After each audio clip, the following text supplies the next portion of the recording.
Augustine says, summum bonum quo superius non est, Deus est. The greatest good, than which there is none greater, is God. This is the first sentence of his short book, De Natura Boni, on the nature of the good, or on the nature of good. This book is a refutation of Manichaeanism. Now, the Manichaeans have believed that good and evil are two separate substances.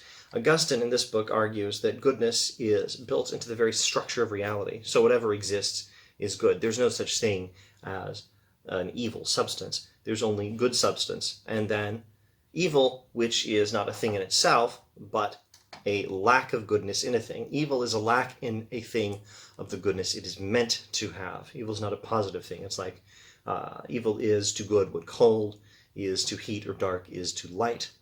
And God is the greatest goodness, the source of all other goodness. Now, this is a theory in metaphysics, the study of reality, but this is also a theory in ethics, or we could say it's a meta-ethics, an explanation of why what is right is right. And the ethical theory attached to this is that our love should respond to the goodness in reality. We should love with the greatest love, the greatest good. What is that? It's God. Summum bonum quo superius non est, Deus est. But we should also love great goods that are less great than God, and that means people, specifically souls or rational spirits, are great goods, greater than anything else except God. And we should love them accordingly.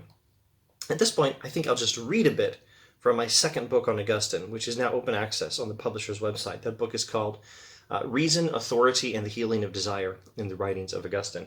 And the second chapter of the book is on De Natura Boni, on the nature of good. De Natura Boni, on the nature of the good, is a good example of the fact that authority and reason are not for Augustine separate, or even in all cases distinct, ways of studying theology. In paragraph 24, Augustine will explicitly shift from reasoned argument to an appeal to authority, on which he mainly relies until paragraph 41, when he shifts back towards an emphasis on reason. These are complementary ways of knowing God. Still, Natura Boni is a superb example of the defense of a Christian ethics based on reason. It may not appear at first that this is even a text on ethics. It's about metaphysics.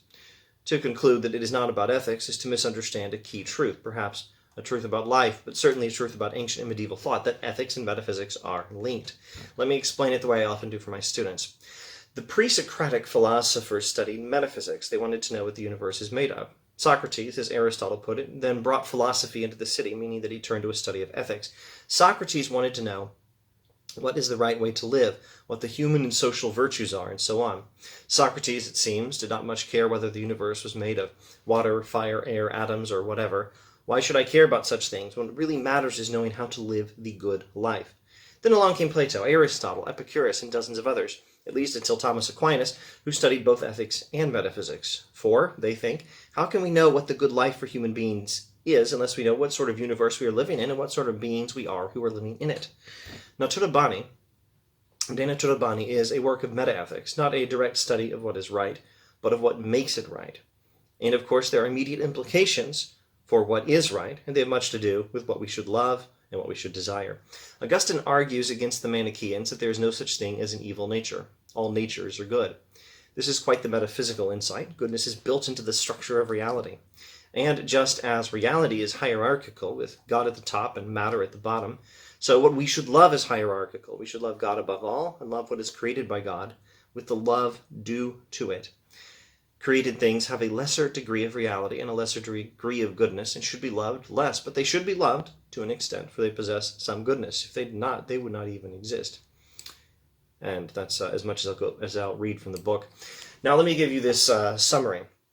What De Natura Boni is a philosophical argument for the truth of the biblical rule that we should love God and love our neighbors.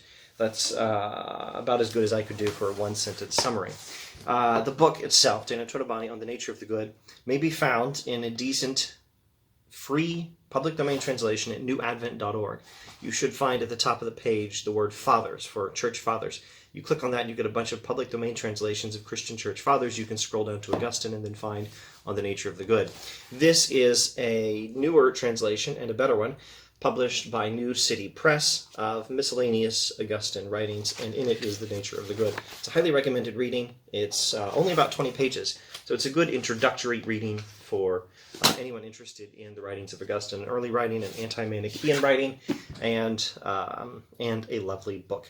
Well, that is all. Thanks for watching.